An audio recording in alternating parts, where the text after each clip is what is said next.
প্রতিদিন নির্দিষ্ট সময়ে অভিভাবকরা তাদের সন্তানকে কোনো একটা চিত্তাকর্ষক বিষয় শেখাবেন। সন্তানদের সপ্তাহে 4 থেকে 5 দিন একটা সময় ওদের নিজস্ব প্রিয় কিছু বাচ্চাদের সাথে সময় কাটাতে দিতে হবে। বাড়ির বড় কেউ প্রতিদিন বাচ্চাদের 15 থেকে 20 মিনিট ধরে যে কোনো একটা নতুন গল্প পড়ে শোনাবেন।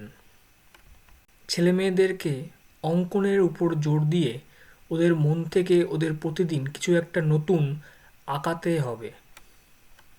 দুদিন অন্তর অন্তর বাচ্চাদের একটা যে কোনো গান কয়েকবার শুনিয়ে সেই গানটা আয়ত্ত করাতে হবে সহজে।